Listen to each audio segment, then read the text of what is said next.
So this week's video is Lines in the Sand, Lines in Stone by BigSciencyBrain. It's another Steve and Loki story, and this time it's a fuck or die story. Loki makes a spell for Amora to cast over Thor.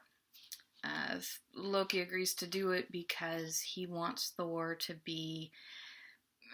to miss a dinner on Asgard and kind of end up looking a little less loyal to Asgard and Odin than he is. Kind of stir up some more trouble on Asgard and all of that. And Steve and his sweet wonderfulness intervenes, not knowing what it is. Loki is at the attack, and Amora throws a glass ball with the spell in it at Thor, and Steve knocks Amora out of the way. Loki knocks Thor out of the way because he knows what the spell is and he knows what Thor will do because he knows his brother. And Thor doesn't have the restraint that Loki has, so he knocks him out of the way. So it ends up being, instead of Amora and Thor caught in the spell, Loki and Steve. Loki is convinced that they're both going to die because he refuses to sleep with Steve. Basically, his thought process is, I have done so many horrible things in my life, I'm not going to add rape to that list. That's where I draw the line in the sand. I will not do this thing. I would rather die. Unfortunately, it means I'm killing Steve Rogers, Captain America, but I refuse to rape him. So, this is the way it's going to be. The Avengers, mostly Tony and Bruce, think they can get something figured out to save them both before they die. And the way the spell works is, if you don't consummate the relationship, your body overheats and everything starts shutting down. So the Avengers do eventually figure out some way to stop it. They filter Steve and Loki's blood, kind of like a dialysis for kidney failure and things like that. So they're cleaning the poison from the spell out of the blood. However, it only partially works because it's magic. It's not science. It's not an illness. It's not a sickness. So it only kind of works. So you go along a little while, and for a bit, Steve feels normal-ish. Wrung out and just dog-tired, but as time progresses, he starts getting much more irritated, more short-tempered, can't sleep, doesn't want to eat, doesn't want to socialize, just un-Steve-like. And horrible, horrible nightmares. Really bad nightmares. At one point, the nightmare is so bad, he runs from Stark Tower in Manhattan to Connecticut, which apparently is 70 miles away. Which I'm on the West Coast, so a state only being 70 miles away when you don't live on the border of the state is really fucking weird. I'm on the coast of Washington. It's 200 miles to anything. So it's a little weird because over the weekend I had to drive my daughter up to the big town of Olympia, which is the state capital of Washington, if you don't know. She couldn't find a dress for homecoming she liked there, so we had to drive even farther, to Tacoma, Washington. I drove 150 miles one way. 90 miles, sorry. 90 miles one way for a dress for homecoming. Turn around and drive 90 miles back home for a dress for homecoming that she will wear once. So, running 70 miles and ending up in another state, little funky to me. Just a smushy little bit. Anyways, so he runs to Connecticut.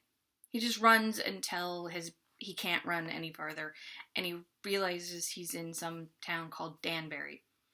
And when he calls Natasha and says, I kind of need a ride home and I don't know where I am, I'm in some place called Danbury, and her response is, Connecticut? And he's like, yeah, I guess. So, running 70 miles to get away from a nightmare, because the nightmare is basically him raping Loki, because the spell is still there. It's still in effect. The stuff in the blood is gone, but his whole system is out of whack. So it's still there, but it's not there. And so they figure they're going to have to put him on dialysis again. And it just ends up being a really bad situation for several months for Steve. And at the same time, kind of Loki too. Kind of the issue with Loki is he sort of had a crush on Steve to start with, which is one of the reasons why he wouldn't force him when the spell took place. So he finds out that Steve is still sick. There's a couple battles against the Avengers and Loki, and he finds out that Steve is still under the spell, so to speak, and everything that's coming with that. And basically, Steve pretty much begs Loki to do whatever needs to be done to break the spell. He doesn't care anymore. This is driving him insane. He's not him anymore. Just get it done and over with. Just do it and then kill me. I don't care. Just be done with this. I can't live like this anymore. And then Loki doesn't attack for a little while.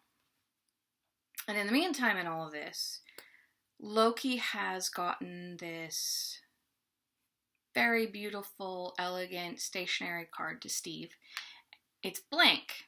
And so Steve tries to figure something out, and an address shows up on it. Kind of like a Harry Potter sort of thing. Magic, so it's okay. With an address for a coffee shop. So Steve goes and then chickens out at the last minute and doesn't go in. And that's when the next day Loki attacks, because basically Steve stood him up, pissed him off. And that's when Steve's like, just finish this out. I don't care anymore. A couple days later, Amora's dropped off. She's now a prisoner of S.H.I.E.L.D. Sorry, my collar is driving me bonkers. I can see it in the camera. It's driving me insane. Anyways, so now she's in S.H.I.E.L.D. custody. And Steve's getting worse and worse and worse. And they're thinking basically he's going to have to be on this weird dialysis a lot. And Bruce is doing brain scans, and the brain scans are getting worse and worse and worse. And so they finally decide, okay, we're going to go talk to Amora. She's the only one who could possibly know something to counteract this. But then they have to trust that Amora's not going to fuck them over. But it's Amora. She's going to fuck them over. Which, of course, she does. But it's sort of a plan that she and Loki have. Loki has figured out that the spell is never going to break for Steve. No matter what happens, it's not going to break. So he sets up this really elaborate... Sorry, my computer's crooked and it's driving me insane. Elaborate scheme to kidnap Steve. He breaks into the fridge, which is now... This is post-Winter Soldier, so S.H.I.E.L.D. has fallen, Hydra's in ruins, but they've got the fridge back, and now Maria Hill is running it, as a Stark Industries security head liaison thing. Weird. Yeah, it works. Just think Ziva and Israeli liaison to NCIS. Just think that. So, anyways, Loki breaks in. Kid takes the scepter that S.H.I.E.L.D. has at the fridge, lets Amora out, and kidnaps Steve. Instead of just kidnapping Steve from somewhere, he does this elaborate scheme. And he takes him to this old castle in Scotland that he has been slowly, stone by stone, reclaiming from nature. Which is sweet. Keep doing that, Loki. Do it to all of them. They all need to come back. We need more castles in our lives. And Steve's like, I don't care what you do to me at the end of this. Just finish this spell. So they have a day and a half, 2 days straight of sex, more sex, some water, a little bit more water, sex, a couple more drinks of water. There might have been food in there somewhere. A sponge bath, and then some sleep. It's a sex spell. It takes a lot of sex to break a sex spell. So they get it all done. And this whole time, Steve thinks Loki's going to kill him. Why Steve said, break the spell and then kill me, I don't care, I don't know. But that's what Loki is pretending he's going to do. The Avengers show up after the spell is broken. Steve's mind is his own again. And then Loki holds a knife to Steve's neck so that the Avengers think he was going to kill him. However, he never had any intention in it. He's still got the crush on Steve. Even though the spell is broken, this all kind of predates the spell, so it doesn't go away for him. And at one point, Steve asks, just before it's completely broken, what Loki wants.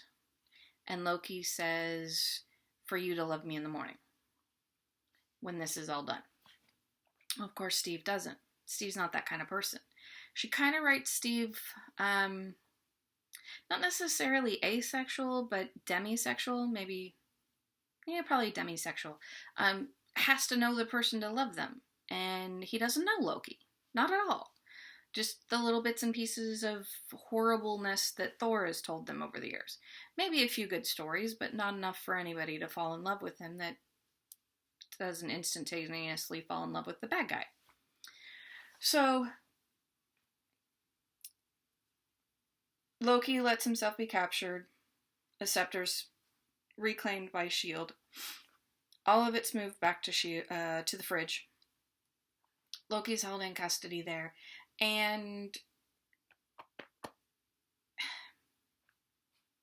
nobody really pays attention to the fact that he's a sorcerer. He doesn't have to be there. He could walk out at any point. Loki walks the roots of Yggdrasil. So he can pop in and out wherever the hell he wants. He's staying there out of guilt. He did the thing he said he wouldn't do. Even though Steve said yes, but because of the spell, consent is a little iffy. Although, maybe not as iffy as they keep writing it. I think the consent is there, but that's my take on it. But, so yeah, Loki takes his lumps. And there's a lot of them, because everybody knows what happened to Steve. Everybody knows how Steve was found by the Avengers, bruised, battered, and not able to sit for a day or two. So they all assume the absolute most evil worst about Loki, and the guards react that way. And so Loki gets beaten, starved, tortured, the usual. But nobody takes into consideration the fact that Steve was losing his mind. This had to happen. So Loki eventually decides, screw it, I'm not dealing with this anymore, and puts himself in his own prison where he's not going to get beat every day, and escapes, gets a tiny little apartment in New York, New York City, sorry. I deal with states too. Gets his tiny little apartment, has nothing in it really but an army cot and a pot to cook lentils in. Nasty things. And he sort of ends up walking past a Avengers fight. Sprites pop out of a subway and start attacking people. And Loki knows a bit about sprites, so he pauses momentarily to tell Steve a little bit of information about the sprites. And goes to his apartment. Well, he doesn't really give Steve enough information. So Steve uses the card to contact Loki and say, hey, what about this? And it's actually the second card, because the first card Steve burnt. And I'm trying to remember how he got the second card. I don't remember. But he got a second card. And so there he asks, hey, what do sprites eat? Because all the sprites are at S.H.I.E.L.D. in the fridge. Kind of for their own safety. They're not really very evil, but their hive had been damaged, and so they were pissed. And they just attacked everybody. So they're in the fridge, and they're being good, and they eat bugs, so, no more pest control. But Steve is trying to figure out how to get Loki back to being the Loki Thor remembers. He's sure he can do it. Sorry, I have an eyelash going crazy. So he's trying to figure out how to do this. And before Loki escaped from jail, and one of the reasons he escaped was Steve flat out told him, I forgive you. You did what needed to be done. I don't blame you for it. And that was not something Loki really could handle quite yet. He wasn't at that point in his self-imposed guilt to be able to accept forgiveness. So it only kind of made everything worse. So Steve goes to the apartment that Loki's at and says, okay, if you want to do something to make everything up to me, you'll come running with me every morning and you will have dinner with me once a week. I'll come here and eat, and you can taste my cooking and tell me if I'm any good. What Loki doesn't know is Steve's actually a really good cook, and he's just saying this so that he can spend time with Loki to get to know him, to understand how to help him come back to be the Loki that Thor grew up with. This confuses the hell out of Loki because to Loki, everything has always been a give and take situation. I take one thing, I give you one thing, you take 5 things. It's always been out of balance. And it's never been just a, here, have this out of the goodness of my heart, which is the epitome of Steve Rogers. He's, take everything you need from me, I don't want anything in return. That has never been anything Loki's run into before. So having this sort of relationship with Steve is actually making everything even more worse for Loki, because Loki keeps waiting for Steve to demand something. Sex, for him to fight with the Avengers, for him to give information about Asgard, to give information about this person, that person, to give something. But Steve doesn't want anything from Loki. He wants Loki to find himself, get back on his feet. He wants to help foster him, so to speak. And this confuses Loki to the bitter end. And Loki can't handle it after a point. He just can't handle waiting for Steve to demand something, or just to outright get tired of dealing with him and kill him. Those are kind of those are the scales he's working with. You're either going to want something I can't possibly give, and you're going to kill me, or you're just going to get tired of me altogether, and you're going to kill me. This is what he's got in his head. So he finally tells Steve, you can't come back to the apartment. You have to stay away. I can't do this anymore. You're only making everything worse. So Steve stays away.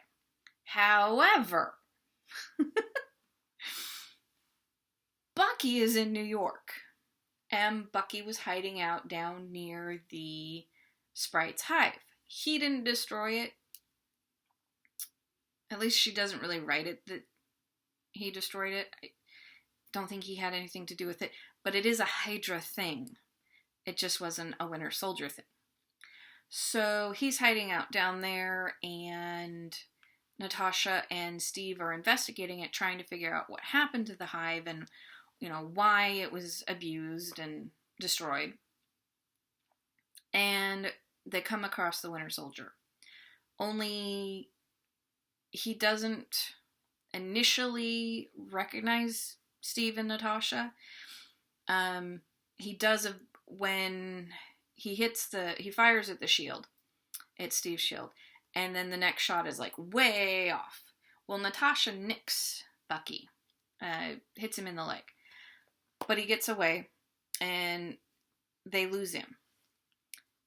Then the next day, he ends up at Loki's apartment because he's followed Steve a couple times.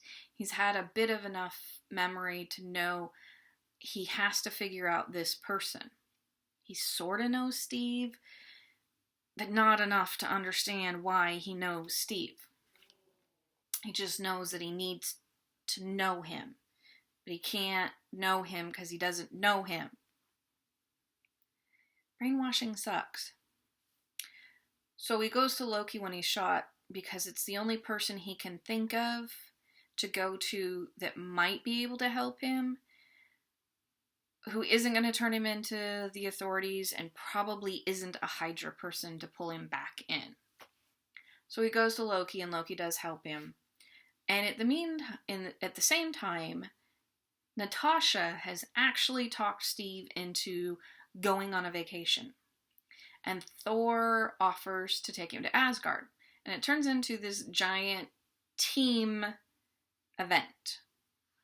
So everybody but Natasha goes to Asgard. And they go romping around different realms and everything. And in the meantime, after the spell was broken all the way, Frigga has come down from Asgard to visit Midgard, and she's met Steve. And when the spell was broken, Loki put a spell on Steve to protect him from any magic ever again. Nothing magical can ever do anything to Steve. He's immune to it. And so Frigga sees this, feels it with Steve, and realizes how much her son actually cares for Steve. It's kind of one of the first indications that the spell wasn't necessarily all that Loki was feeling, at least to other people. And when he's in Asgard, Frigga shows him the Asgardian library. And in this story, the Asgardian library is part of an interactive tree. You go up to it, to one of the columns of lights, and it will figure out what you want. You can ask it, in Asgardian, which Steve doesn't speak or read, but it kind of intuitively figures out what he wants, and it starts showing him bits and pieces of Loki. And she shows him Loki's room, which is missing a bed, which Steve has seen in a Scottish castle. And in Loki's room in his apartment the night before Loki tells him he can't do this anymore. So they find Steve finds a few things in the room, and it somehow gets all tied into a magic portal right outside of Loki's window, 1 floor below. It's like out the balcony and down. So how Loki ever found it, I don't know, but he did. And the portal goes to, which realm can you guess, children? Jotunheim. So Loki had gone there a few times. And Steve goes. This is not a good idea. And this is kind of where she leaves it. Steve is just back from Jotunheim and almost getting his ass kicked by frost giant dog thing, beast, entity thing. Yeah. Interesting. So he's trying to figure out things, and he's trying to get back, and oh boy, what a mess. And in the meantime, Loki is helping Bucky by putting his memories kind of back in order. Hydra didn't strip the memories, they just screwed them all up and made them inaccessible. So Loki has sort of broken their barrier down, but he's put up a barrier so that Bucky can do a little bit at a time and not have to relive horrible things all at the same time. And they finally get it worked out, and Bucky's going through a little bit at a time. And then, of course, Bucky is in a hurry and just starts going through everything. The only problem is he really can't handle it. So, at the end of the chapter she's written, and I want more, is Loki trying to get Bucky out and stable and calm and yeah, back to our reality, not lost in his own mind. So this is where she's left it. And again, I say she, and I don't know anybody's sexes, and if you're not a girl and you identify as something else, I'm sorry. Big sciencey brain is hard to figure out a gender for. So I'm going with she, because I'm a girl, and I write fan fiction, and so you're a girl. Sorry. Tell me beforehand if you're not a girl. Anyways, this is the way it is, so go follow Big Sciencey Brain's Lines in the Sand, Lines in Stone. Read it. It's a good story. The sex that they finally do have, some good sex. Even if consent is a little gray. Look, gray. So, this is this week's. I don't know what next week's will be. I'm still hoping one of my authors who does Steve and TJ will get back to me and I will do a Steve and TJ story next week. I don't know. Actually, I don't even know if I will get to one next week because it is homecoming and I have crap to do with the kid. And at some point I have to go to Montana because my dad is not doing well. And that'll be a fun drive. So, I will get to you when I can. I'm sorry, guys. Eventually, I will get this on a schedule. Anyways, yeah. I didn't just lie, I promise. I will eventually get this on a schedule. So until then, go read something. Bye.